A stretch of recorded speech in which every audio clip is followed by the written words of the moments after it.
अस्सलाम वालेकुम, welcome back to my channel. कैसे हैं आप सब? इंशाल्लाह आप सब लोग खैरियत से होंगे। अल्हम्दुलिल्लाह हम सब भी मज़े में हैं। तो यहाँ मैं बना रही थी कस्टर्ड जेली, और क्रिस्टल जेली मैंने पहले से सेट करने रख दी थी और कस्टर्ड बना लिया था। जैसे ये दोनों चीज़ें ठंडी हुई थी तो मैंने इन सबको ग्लास में अरेंज कर दिया था। और रेसिपी मैं पहले आपको इसकी दे चुकी हूँ, आप अपने मर्ज़ी की फ्रूट्स भी इसमें ऐड कर सकते हैं। और आज मैं बनाऊँगी पिज़्ज़ा, और बेस भी घर पर ही तैयार करूँगी। तो फिर आज मैं दूंगी आपको पिज़्ज़ा की रेसिपी। तो एक बोल ले लें और इसमें मैंने डाला हुआ है 3 कप मैदा। आप अगर एक पिज़्ज़ा बनाना चाहें तो आप 1.5 कप मैदा ले सकती हैं। और जब आप 1.5 कप मैदा लेंगी तब 1 टीस्पून आप इसमें डालें इंस्टेंट ईस्ट और 1 टीस्पून डालें इसमें शुगर। मैं यहाँ पर जो कि ले रही हूँ 3 कप मैदा, तो मैंने यहाँ पर 2 टीस्पून डाला है इंस्टेंट ईस्ट और 2 टीस्पून मैंने डाली है शुगर, जो अपनी अक्खी शुगर आती है दाने वाली वो। और 4 टेबल स्पून मैंने डाला हुआ है वेजिटेबल ऑयल। सरसों का ऑयल आपको नहीं डालना है, इसमें आप कोई भी वेजिटेबल ऑयल ले सकते हैं, वो आप डाल दें। और इसे अच्छी तरीके से मिक्स कर लें ताकि ये सारी चीज़ें इवन मिक्स हो जाएं। और ये जो इंस्टेंट ईस्ट है इसको हमें पानी में भिगोने की ज़रूरत नहीं है, वरना गर्म पानी में भिगोने की ज़रूरत पड़ती है। और इसका जो आटा हम गूँधेंगे पिज़्ज़ा का, तो ये हम गुनगुने पानी से गूँधेंगे, लुकवार्म वाटर से। अब पानी को हल्का गुनगुना कर लें, फिर आप उससे थोड़ा थोड़ा पानी ऐड करते जाएं, एक साथ ना डाल दें। जैसे रोटियों का आटा हम गूंथते हैं बिल्कुल वैसा ही सॉफ्ट डो हमें बनाना है। डो को बिल्कुल भी आप हार्ड ना करें, बहुत ही सॉफ्ट डो आप तैयार करें, लचीला सा आटा आप बना लें, गूंद लें। और इसको हाथों की हेल्प से ही गूंदें ताकि इसमें एक अच्छा सा लचीलापन आ जाए। थोड़ा थोड़ा पानी ऐड करते जाएंगे और हम अपना आटा तैयार कर लेंगे।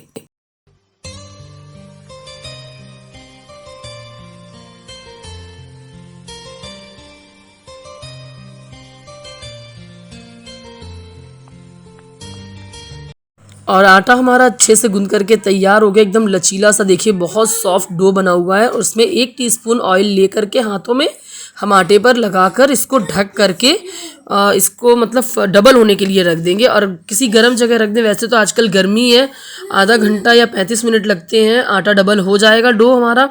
और जब तक हम ये डबल होगा हम बना लेंगे अपनी फीलिंग। तो मैं यहाँ चिकन पिज़्ज़ा बना रही हूँ, आप पनीर की फीलिंग बना सकते हैं, कोई वेजिटेबल फीलिंग बना सकते हैं, आप अपनी मर्ज़ी के मालिक हैं। जो आपको अच्छी लगे वो आप फीलिंग बनाएं, जो आपके बजट में आती हो, जो आपको अच्छी लगती हो, जो आपके बच्चे खाते हो, फैमिली मेम्बर्स पसंद करते हो, वो फीलिंग आप बना लें। और मैंने यहाँ पर चिकन ले लिया था, बोनलेस चिकन है, उसको मैंने इस छोटी छोटी स्ट्रिप्स में कट कर लिया था। तो ये कट करने के बाद मैं वेजिटेबल्स कट कर लूँगी। और वेजिटेबल्स में मैंने ज़्यादा कुछ नहीं लिया था, सिर्फ प्याज ली थी और जो शिमला मिर्च है वो मेरे पास फ्रोज़न पड़ी हुई थी, वो मैंने ले ली थी।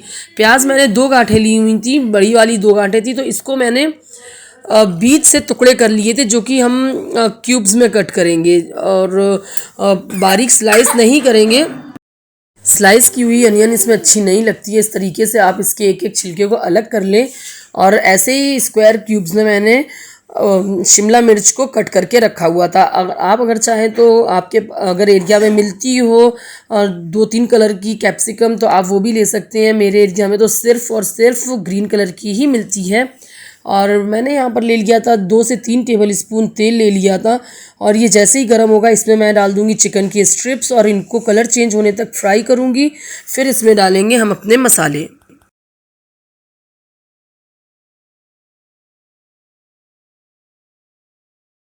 और यहाँ मैंने ले लिया था 1 टेबल स्पून जो शेज़वान चटनी बना कर रखी थी, वो मैंने ली थी। और इसको मिक्स करने के बाद हम इसमें डाल देंगे 1 से 1.5 टेबल स्पून टमेटो की प्यूरी। और जो घर में टमेटो प्यूरी बना करके मैंने रखी हुई थी वो मैं डाल दूँगी। अगर आपके पास नहीं है तो आप बाहर भी मिलती है कैंट में, वो भी यूज़ कर सकते हैं। नहीं तो फिर आप 2 टमाटर को बॉईल करके पीस लें और ये टमाटो प्यूरी उसमें डाल दें। और ये घर में जो टमाटो प्यूरी बना के रखते हैं ना, इससे तो टेस्ट और कलर बहुत मज़े का हो जाता है।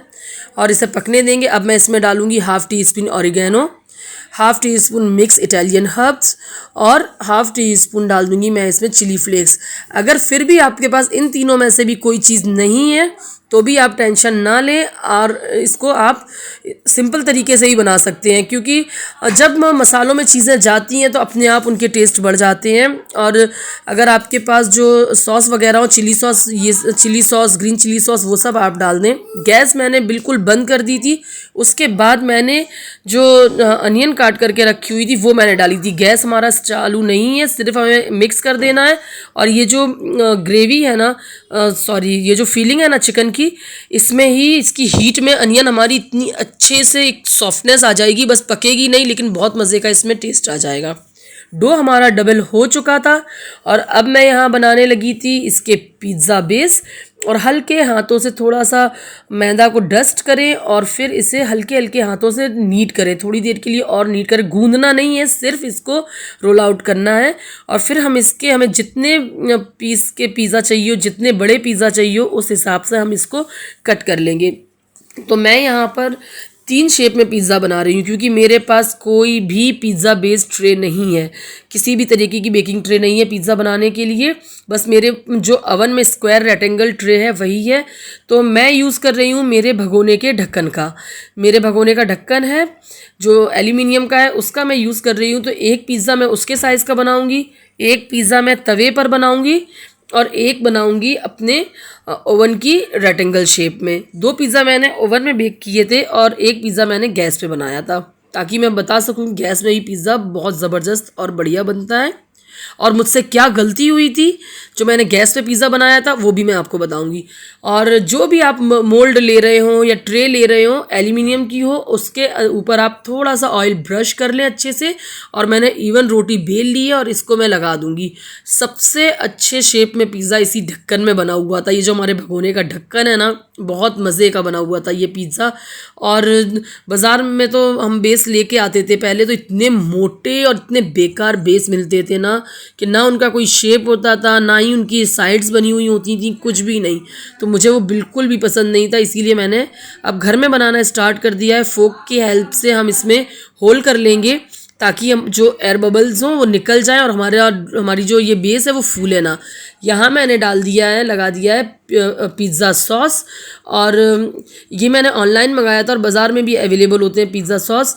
और इसको मैंने इवनली स्प्रेड कर दिया था। आप अपने हिसाब से अपने टेस्ट के अकॉर्डिंग कम ज़्यादा कर सकते हैं। और फिर लगा दी थी मैंने मेयोनीज़। मेयोनीज़ ज़रूर लगाएं, बहुत मज़े का टेस्ट देती है। और अगर आपके पास क्रीम चीज़ हो तो आप वो भी स्प्रेड कर सकते हैं, लेकिन एक बार पिज़्ज़ा सॉस के साथ मेयोनीज़ लगा कर देखें, बहुत गज़ब का टेस्ट आएगा। तो इसको इवनली स्प्रेड करने के बाद हम डाल देंगे अपनी फीलिंग। अब यहाँ पर ना ही हमें ऑरिगेनो डालने की ज़रूरत है, ना चिली फ्लेक्स, कुछ भी नहीं, क्योंकि पिज़्ज़ा सॉस में ये सारी चीज़ें अवेलेबल हैं और हमने फीलिंग में भी डाली हुई हैं।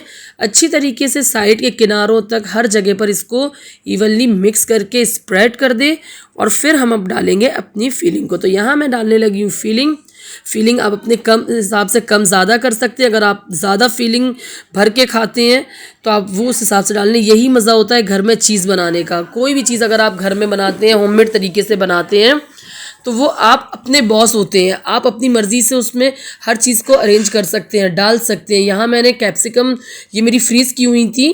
अगर आपकी फ्रेश कैप्सिकम है तो आप जिस वक्त हमने अनियन को डाला हुआ था चिकन के साथ, उसी वक्त आप डाल दें कैप्सिकम को। और मैंने डाले थे इसके ऊपर फ्रीज़ किए हुए कॉर्न, जो हमारे स्वीट कॉर्न होते हैं, वो मैंने डाल दिए थे। अब हम आ जाते हैं सेकंड पिज़्ज़ा की तरफ। हाँ, एक बात आपको बता देती हूँ, अवन हमारा प्री हीटेड था। कम से कम मैंने आधे घंटे के लिए उसको प्री हीट किया था। तो प्री हीट करना बहुत ज़्यादा ज़रूरी है।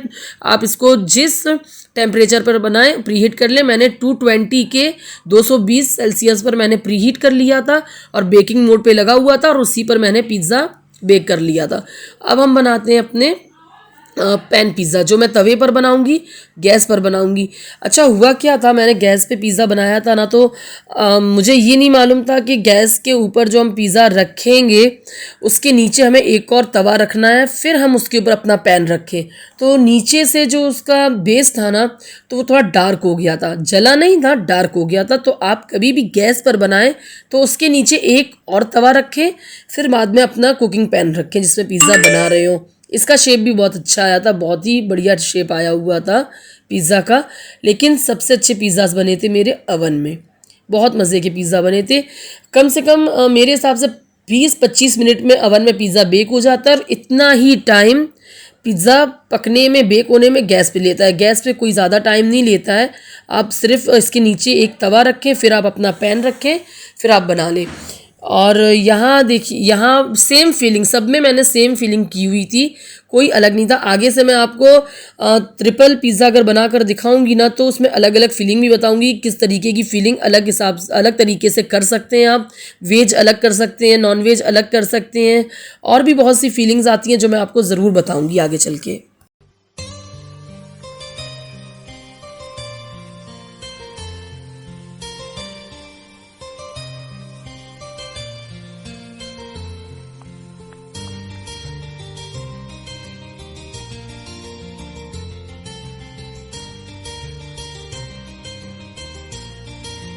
और परफेक्ट रेसिपी देने के चक्कर में मैंने जो पहले ओवन में पिज़्ज़ा लगाया था उसमें चीज़ डालना भूल गई थी। वो सडनली याद आया तो जल्दी से मैंने बाहर निकाल के उसमें फिर जल्दी से फटाफट मैंने चीज़ डाली। तो आप ना भूलें, उसको याद रखें।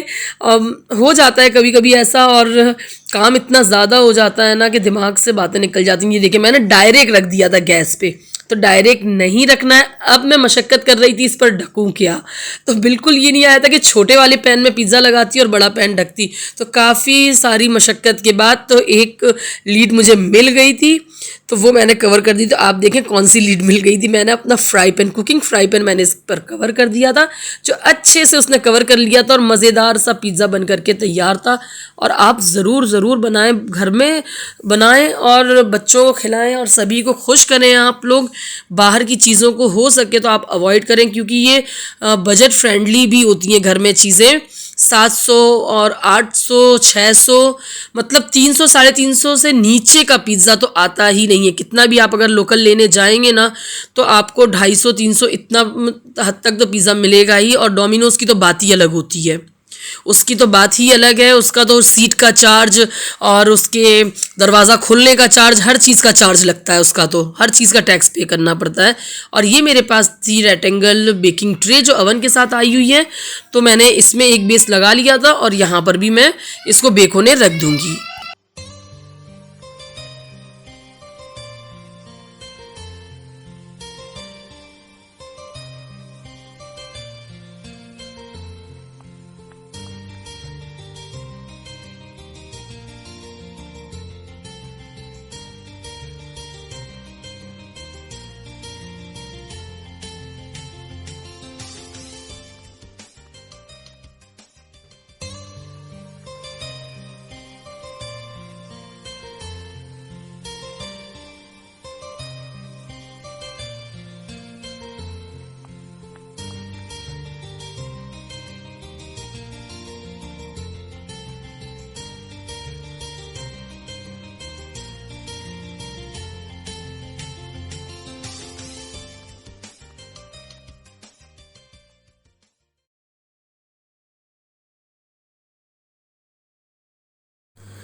और पिज़्ज़ा हमारा बेक हो गया था। मैं इसको निकाल रही थी, निकालने की कोशिश कर रही थी, क्योंकि ग्लव्स जो मैंने मंगाया हुआ था ना, वो इतना बेकार ग्लव्स निकला ना, फट गया था। तो मैं फिर कपड़े को यूज़ कर रही थी, इसको, किचन टॉवल को। और दूसरा पिज़्ज़ा भी मैंने बेक होने रख दिया था। ये देखें, इतना ज़बरदस्त ये बेक हुआ था ना, और इतना क्रस्ट इसका इतना क्रंची था, और अंदर से एकदम मॉइस्ट सॉफ्ट था, और ऊपर से चीज़ एकदम से पक चुकी थी, बेक हो गई थी। और कलर तो माशाल्लाह बहुत खूबसूरत था, बहुत ही ज़्यादा खूबसूरत था कलर इसका आया हुआ था। और अगर आप मेरे चैनल पर नए हैं और अभी तक आपने सब्सक्राइब नहीं किया है, तो फटाफट से मेरे चैनल को सब्सक्राइब करें और बेल आइकन को प्रेस करें। और लाइक शेयर करना तो आपका फ़र्ज़ है, तो वो ज़रूर पूरा कर दिया करें। और यहाँ पर मैं ये वापस से क्लिप ऐड हो गई थी, ये दोबारा, बस यही हो जाता है एडिटिंग के टाइम पर, कभी कोई चीज़ याद नहीं रहती है तो वो चीज़ें आगे पीछे हो जाती हैं, तो प्लीज़ माइंड ना किया करें। और पिज़्ज़ा इतना मज़े का क्रंची था ना, और मैं सच बता रही हूँ आपको कि मेरे एरिया में तो ऐसा पिज़्ज़ा नहीं मिलता है, बिल्कुल भी नहीं मिलता है। तो बस बच्चों को मैं दे रही थी पिज़्ज़ा कट करके, क्योंकि हम लोग जॉइंट फैमिली में रहते हैं और बच्चे हैं, सभी को मैं पिज़्ज़ा कट कर करके सबको दे रही थी। और बस यहीं पर मैं आप सबसे इजाज़त चाहूँगी, मिलूँगी मैं आपसे नए व्लॉग में नई रेसिपी के साथ। और मज़े मज़े की रेसिपीज़ देखने के लिए मेरे चैनल को लाइक शेयर सब्सक्राइब ज़रूर कर दें। दुआओं में याद रखें। खुदा हाफिज़, बाय बाय।